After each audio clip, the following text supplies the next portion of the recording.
स्वागतासाठी मोठ्या संख्येने पर्यटक कोकणातही दाखल झालेत। समुद्राबरोबरच खाडीतील बोट सफारीला देखील पर्यटकांनी चांगला प्रतिसाद दिलाय। रत्नागिरी तालुक्यातील नाशने नारायणमळीतील कांदळवन सफारी, पक्षी निरीक्षण आणि कयाकिंगला पर्यटकांनी चांगला प्रतिसाद दिलाय। तर किंगफिशर, स्वर्गीय नर्तक, ब्राह्मणी काईट, धनेश यांच्यासारख्या पक्ष्यांचं पर्यटकांना दर्शनही घडतंय आणि या उपक्रमामुळे इथल्या तरुणांना देखील रोजगार मिळतो।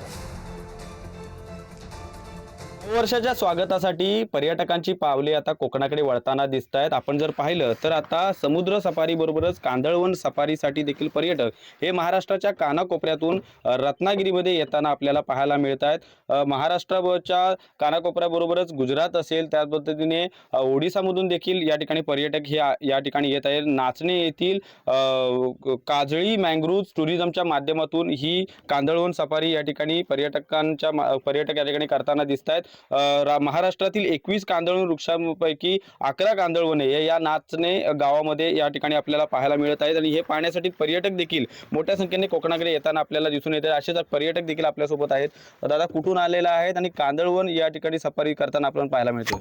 नमस्कार, मी यवतमाळहून आलो आहे, विदर्भातून, आणि आम्ही स्पेशली कोकणमध्ये आलो यासाठी की आम्हाला महाराष्ट्राचं जे सौंदर्य आहे ते पाहायचं होतं। जसे की आपल्याला बंगालमध्ये सुंदरवन आहे, पण इथे जे मॅनग्रोव्ज आहे ते सेम आहे। तुम्ही महाराष्ट्रामध्ये एक्सप्लोर कराल तर भरपूर काही आहे। असेच काही पर्यटक देखील आपल्यासोबत अजून देखील आहेत।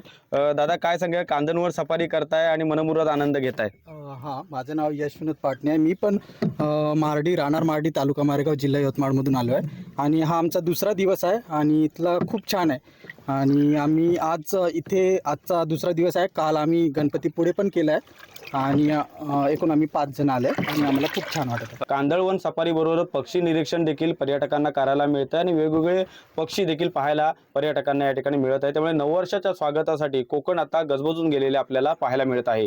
राजन चव्हाण, पुढारी न्यूज, रत्नागिरी।